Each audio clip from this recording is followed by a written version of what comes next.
ሰላም ቤተሰቦቼ እንዴት ናችሁልኝ? ሁላችሁም ሰላም ብያለሁ። እንደመጣሁት አድርሴን ተቀባብቼ ፍለቅለቅ ብያለሁ።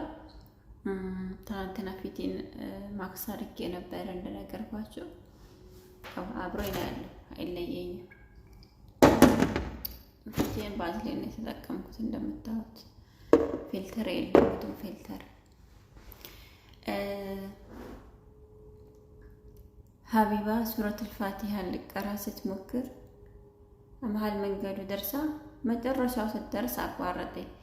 ያኛው እንግዲህ እስልምናን የማያውቀው ስለ እስልምና ምንም ነገር ያልተማረው ከእሷ በልጦ አልተጨረሰም ማለት። እሷ ደግሞ ሙዚቃ ስታዘፍን የአንዲቱን ገመና ስናዳምጥ በቃ ወንጀላችንን ስናበረክት ነው የምንውለው።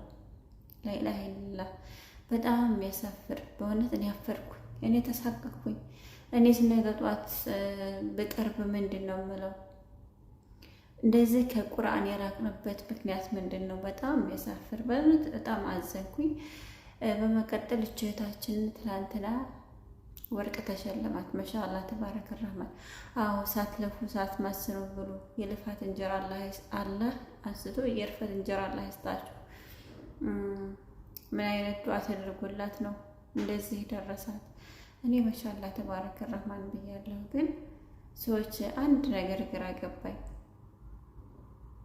ማለት የሆነ ቀዝቅዝ ድብር የሆነ በቃ ለራሳችሁ ማትሆኑ ለሰው ማትሆኑ ሰው ሆናችሁ አታውቁም።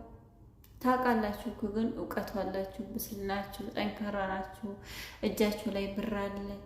ግን በቃ ቀዝቅዝ የሆነ ብርድ ያለ ነገር የለም የሚይዛችሁ ነገር። እንደዛ ነገር ሁኜ እኔ በጣም ግርም ብሎኛል። አንዳንድ ጊዜ አላህ ዘንድ ሀራም ነው ሀላል ነው የሚለው ነገር ያሳስበኛል። ሁለተኛ ደግሞ በቃ ቀዝቃዛ ብርድ የሆነ በቃ ለነገራቶች ቅዝቅዝ፣ ለወሬው ሁሉ ነገር ቅዝቅዝ። እንደ ሰው እኮ እንደ ሰው ተንቀሳቅሶ ርዝቁን ይፈልጋል። እኔ ግዴታ መዳም ቤት ካልተቀጠርኩ በስተቀር የሆነ የሚይዘኝ ነገር አለ። ባለፈው አንዲት ወገናችን የመዳም ቅመም ቤት ደረሳት፣ መኪና ደረሳት። ዛሬዎቹ ደግሞ ወርቅ ተሸለማት። ታዲያ እንደ እናንተና እንደ እኔ ያለው ምንድን ነው ሀሳቡ? ምን የሚጨምርበት ነው የሚሻለው?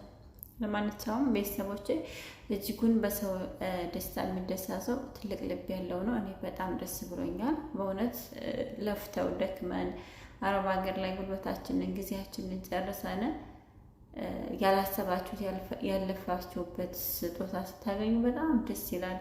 ይስጣችሁ፣ የመዳም ቅመም እህቶቼ ይስጣችሁ። ብትሰጡም ለእኔ አትሉም፣ ለቤተሰቤ፣ ለወገኔ፣ ለህዝቤ፣ ለሀገሬ ነው የምትሉትና አላህ ይስጣችሁ። ጨምሮ ጨማምሮ አብዝቶ ይስጣችሁ። ተደሰቱ። በህይወታችሁ ደስታን እንጂ ሀዘን ችግርን አይፈትናችሁ። እጅግ በጣም ደስ ብሎኛል እኔ። በመቀጠል ከራሴ ጀምሬ ሙስሊም ሆናችሁ ስማ ሙስሊም ሆነን ነገር ግን ከቁርአን ጋር የተራራቅነ ሰዎች ቁርአንን ረጋነ ሶሻል ሚዲያ ሱስ ይዞን ሶሻል ሚዲያ ላይ ተጠምደን ላይፋችንን በሶሻል ሚዲያ የምንጨርስ ጊዜያችንን ሶሻል ሚዲያ ላይ የምናባከን ሰዎች በጣም ረጅም ሰዓት ጊዜያችንን ሶሻል ሚዲያ ላይ ተጎንድተን የምናባከን ሰዎች በእውነት እኔ ራሴን በጣም ፈተሽኩት። ገና ትናንሽ ልጆች ገና ህፃናቶች የሚቀሩት ሱረቱል ፋቲሃን መቅራት ያልቻልንበት ምክንያት ምንድን ነው? ይሄ ማለት የዱንያ ጥቅም ይዞናለን። የዱንያ ጥቅም አላደረሰችንም፣ ወይንም የተሻለ ቦታ አልደረስንም፣ የተሻለ ነገር አላገኘንም። በቃ የሆነ ያለንበት ቦታ ላይ እዛው ቦታ ላይ ነን ያለነው። ነገ ስንሞት ግን በአንድ ክፍን ጨርቅ ነው የምንሄደው። እውነት ሮመዳን መጥቶ እስኪፋር ማድረጊያችንን ቁርአን መቅሪያችንን ወደ አላህ መቃረቢያችንን ጊዜ ሁሉ ሰዓቱ ስልክ ላይ ነው። በቃ ስልካችን ላይ ፍጥጥ።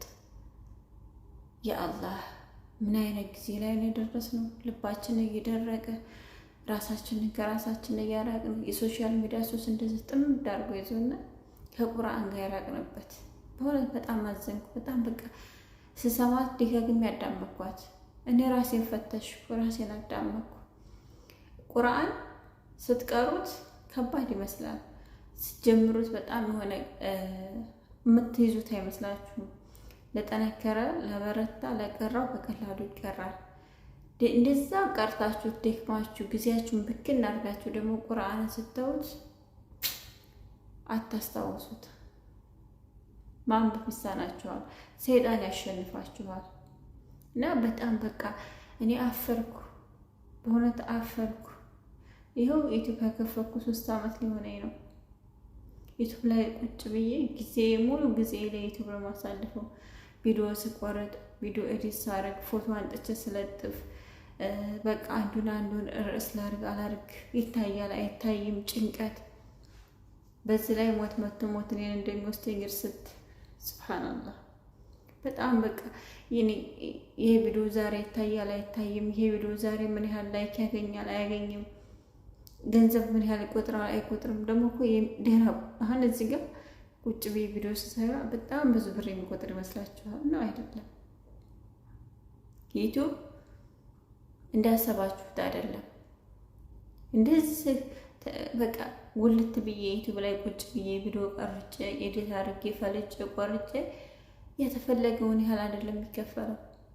በእውነት በጣም በቃ ግን ነገ እስከ መጨረሻው ጊዜ የሚሄደውን እውቀት ካላህ ዘንድ ያለው መቃረብ ሶሻል ሚዲያ ላይ ቁጭ ብዬ ራሴን ድብዝዝ በቃ ሁሉ ነገር በሶሻል ሚዲያ የሚኖር እስከሚመስል የደረሰ። በእውነት አንዳንድ ጊዜ በቃ ሰዎችን ሳይሆን መገመት ራስን መገመት ነው ደስ የሚለኝ እና ራሴን ስገምት ያለሁበት ቦታ ጨልም ይለኛል።